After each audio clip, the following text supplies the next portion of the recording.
नमस्कार मित्रांनो, NK online क्लासमध्ये आपले सर्वांचं मनपूर्वक स्वागत। मित्रांनो, इयत्ता 12वी अर्थशास्त्र या विषयाच्या प्रश्नपेढीतील प्रश्न उत्तरांची माहिती आपण अभ्यासत आहोत। गेली बऱ्याचशा दिवसापासून आपण या संदर्भातल्या व्हिडिओंचा अभ्यास करत आहोत। प्रत्येक प्रश्नावरती आपण व्हिडिओ अपलोड केलेले आहेत। प्रत्येक प्रश्नाचं सेपरेट व्यवस्थित एक्सप्लेन त्या ठिकाणी केलेलं आहे। आता आपण आणखी एक महत्त्वाचा प्रश्न अभ्यासत आहोत, तक्त्यावरती आधारित असलेल्या प्रश्नांच्या संदर्भामध्ये। यावरती आपण एकाच व्हिडिओमध्ये सगळे तक्ते एकत्रित अभ्यासाला घेतले नाही। त्याचं कारण की तुम्हाला परफेक्ट त्यामधली माहिती व्यवस्थित समजावी, व्यवस्थित आकृत्या काढता याव्यात, आकृत्यांचा सराव करता यावा, आकृत्यांचा सराव व्हावा तुमचा, हे हेतूने आपण सेपरेट व्यवस्थित एकेका टेबलवरती एक एक व्हिडिओ बनवत आहोत। ज्या ठिकाणी एका व्हिडिओमध्ये सगळ्या गोष्टी समजून घेणं शक्य आहे त्या ठिकाणी आपण त्या पद्धतीने व्हिडिओ बनवलेत, परंतु हे इम्पॉर्टंट आत्तापर्यंत आपण आकृत्यांवरती फारशी चर्चा केली नाही, त्याचे प्रश्न देखील इम्पॉर्टंट घ्यायचे राहिले होते, म्हणून मी हे व्यवस्थित एक्सप्लेन करण्याचा प्रयत्न करते। चला तर मग आज आपल्याला चौथा जो तक्ता आहे त्या संदर्भातील माहिती अभ्यासायची आहे।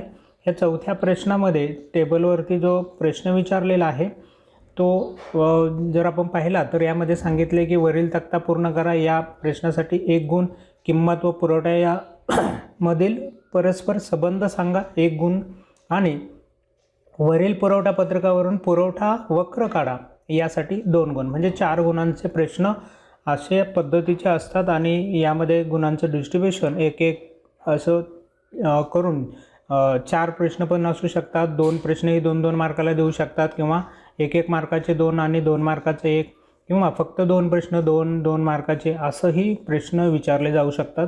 इथं आपल्याला 1-1 गुणांचे 2 प्रश्न आणि 2 मार्काचा 1 प्रश्न दिलेला आहे। पहिला प्रश्न सांगितला आहे तक्ता पूर्ण करा। तक्त्यामध्ये माहिती पहा, पहिला कॉलम व्यवस्थित चेक करून घ्यायचा, काही अनकम्प्लीट आहे का नाही। इथं पूर्ण हा कॉलम व्यवस्थित दिलेला आहे। मग जी माहिती भरायची ती माहिती आपल्याला दुसऱ्या कॉलममध्ये अपूर्ण आहे। ह्या ठिकाणी एक रिकामी जागा दिसते आणि ह्या ठिकाणी देखील रिकामी जागा दिसते, 2 रिकाम्या जागा आहेत टेबलमध्ये, त्या कंप्लीट करायच्या आहेत। त्याच्यासाठी 1 मार्क आहे, म्हणजे अर्ध्या मार्कासाठी ही रिकामी जागा आपल्यासाठी असणार आहे। एका ठिकाणचे उत्तर बरोबर आलं, दुसऱ्या ठिकाणचं लिहिलेलं चुकलं तर अर्धा मार्क आपल्याला या ठिकाणी मिळेल। चला पाहूयात कशा पद्धतीने हे सॉल्व करायचं आहे। पहा, या ठिकाणी किंमत 10, 20, 30, 40, 50, 60, 70, म्हणजे किमतीमध्ये काय झाली, वाढ होत गेलेली आहे, किंमत वाढत चाललेली आहे। किंमत जेव्हा वाढत असते तेव्हा पुरवठा म्हणजे विक्री करणारे जे लोक आहेत, वस्तू विकायला आणणारे जे लोक आहेत, ते किंमत वाढली की जास्त वस्तू विकायला आणतात, त्याला आपण पुरवठा नगसंख्या असं म्हणतोय। मग 10 रुपये किमतीला जर 300 वस्तू विकायला आणल्या असतील तर 20 रुपये किमतीला त्याच्यापेक्षा जास्त वस्तू विकायला येणार आहे, 30 रुपये किमतीला त्याच्याही पेक्षा जास्त किंमत वस्तू विक्रीसाठी येणार आहे, 40 रुपयाला त्याच्यापेक्षाही जास्त वस्तू विकायला येतील। अशा पद्धतीने जशी किंमत वाढत जाईल तशी ह्या संख्याही वाढत गेल्या पाहिजेत। मग आता प्रश्न आहे की यामध्ये वाढ कितीच्या फरकाने वाढत चाललेला आहे हे आपण समजून घेऊन या ठिकाणच्या रिकाम्या जागा भरायच्या आहेत। इथं जर तुम्ही दोघांचा विचार केला तर 400 आणि 450 आहेत, म्हणजे 50ने ह्या ठिकाणी वाढ झाली। इथं 550 होते, 600 झाली, म्हणजे 50नेच वाढ झालेली आहे। मग इथं जर आपण 300 असेल, इथं 350 घेतले तर 350मध्ये अजून 50 मिळवल्यावरती 400 होतात, म्हणजे आपली इथली संख्या बरोबर येऊ शकते। जर आपण 350 घेतले, 50ने आपण वाढवत चाललो आहे असं जर गृहीत धरलं तर या ठिकाणी रिकामी जागा बरोबर येते। 450मध्ये जर 50 मिळवले तर 500 होतात, मग इथं जर 500 येणार असतील तर त्याच्यात 50 मिळवलं 550 होणार, म्हणजे या ठिकाणची व्यवस्थित आपण एकमेकांशी तुलना करून पाहिलं तर 50ने वाढत जाणाऱ्या संख्या होत्या, आपण त्या वाढवत जाऊन व्यवस्थित रिकाम्या जागांमध्ये येणारी संख्या शोधलेली आहे। यानंतर दुसरा प्रश्न पहा, किंमत आणि पुरवठा यांमधील परस्पर संबंध सांगा। आता हा जो संबंध सांगायचा आहे तो ह्या पत्रकाचा आधार घेऊनच आपल्याला सांगायचं आहे, ज्यामध्ये किंमत दिली, पुरवठा दिली आणि या दोघांमधला संबंध काय आहे हे आपल्याला स्पष्ट करायचं आहे। तर तो लेखी स्वरूपात उत्तर लिहायला लागेल। वरील पुरवठा पत्रकावरून असे दिसून येते की वस्तूची किंमत 10 रुपये असताना 300 नागांचा पुरवठा केला जातोय।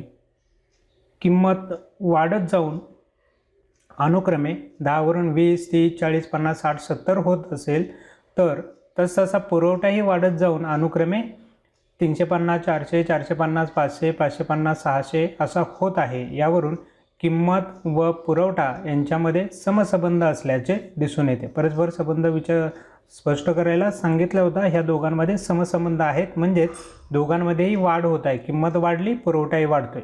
हा असा जो संबंध असतो त्याला आपण समसंबंध म्हणतो. म्हणून या दोघांमध्ये समसंबंध आहेत. एक गुणांचा प्रश्न आहे म्हणून एवढं तुम्ही माहिती लिहिली तरी सफिशियंट असणार आहे. यानंतर 2 मार्काचा प्रश्न आहे. वरील पुरवठा वक्रावरून पुरवठा वक्र काढा. वरील पत्रकावरून पुरवठा वक्र काढायला सांगितलेलं आहे. पुरवठा वक्र काढायचा म्हणजे आपल्याला ह्या कॉलमच्या आधारे दिलेल्या संख्यांचा उपयोग करूनच टेबल ह्या ठिकाणी विचारात घेऊन आकृती काढावी लागेल. मग हा वक्र काढण्यासाठी आपल्याला प्रथम ही अक्ष काढून घ्यावा लागेल. ही अक्ष काढून घ्या, त्याला नाव द्या. त्यानंतर श अक्ष काढून घ्या, श अक्षालाही नाव द्या. हे पहिलं काम करायचे आपल्याला. त्यानंतर ई अक्षावरती आपण दोघांपैकी काय दाखवणार, ई अक्षावरती आपण नेहमी किंमत दाखवत असतो म्हणून किंमत घेऊयात आणि श अक्षावरती पुरवठा दाखवणार आहोत.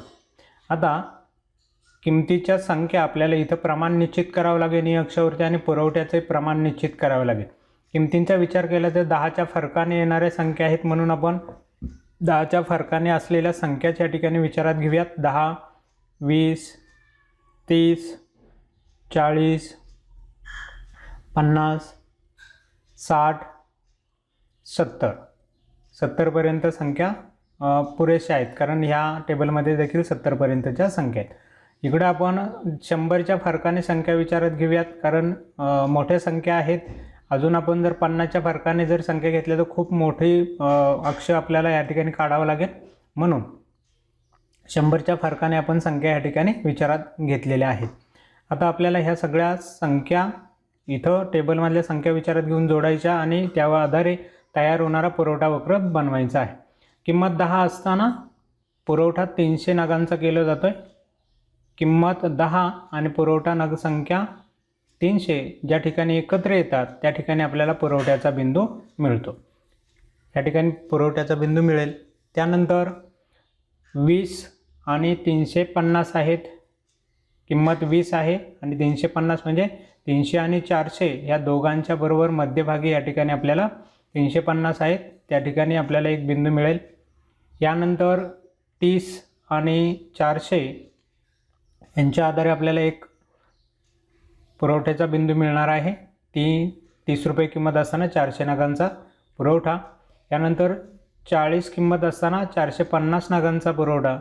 450 म्हणजे दोघांच्या मध्ये 400 आणि 500च्या बरोबर मध्यभागी. आता ह्या ठिकाणच्या रेषा मी पुन्हा इरेज करतोय, पुसतोय, कारण बिंदू दिसावेत आपल्याला व्यवस्थित. बिंदू स्थापन करून जोडायचे असतात, म्हणून परीक्षेला तुम्ही त्या रेषा तशाच ठेवल्या तरी चालतील. यानंतर 50 आणि 500 यांच्या आधारे पुढचा पुरवठ्याचा बिंदू मिळेल. त्यानंतर 60 आणि 550 किंमत 60 आणि 500 आणि 600च्या मध्ये 550 असणार आहे. इथे एक बिंदू मिळेल आणि नंतर आहे शेवटी 70 आणि 600. 600च्या बरोबर वरती आणि 70च्या समोर आपल्याला एक बिंदू मिळेल. अशा पद्धतीने हे पुरवठ्याचे बिंदू मिळालेत. हे आपण एका रेषेने जोडून घेऊयात. ही जी रेषा आपल्याला मिळाली हाच आपला पुरवठ्याचा वक्र असणार आहे. हाच पुरवठा वक्र आपल्याला काढायला सांगितलं होता. पुरवठा वक्र काढा, त्याला नाव द्या आणि त्याचं कुठला वक्र आहे ते पण त्या ठिकाणी लिहा. पुरवठा वक्र आहे म्हणून या ठिकाणी पुरवठा वक्र लिहा. इथं तुम्ही बाण देखील काढून दाखवू शकता, खालून वरती जाणारा पुरवठा वक्र. अशा पद्धतीने आपल्याला हा पुरवठा वक्र काढायचा होता. इथं ज्या रेषा होत्या त्या देखील तुम्ही तशाच ठेवल्या तरी चालतील. परीक्षेमध्ये त्या बसू नका, तुम्ही आहे तशाच रेषा ठेवा आणि त्याच्या आधारे हा वक्र त्या ठिकाणी दाखवायचा आहे. तुम्हाला समजण्यासाठी मी हा वक्र व्यवस्थित दिसावा या हेतूने त्या रेषा पुसलेल्या होत्या.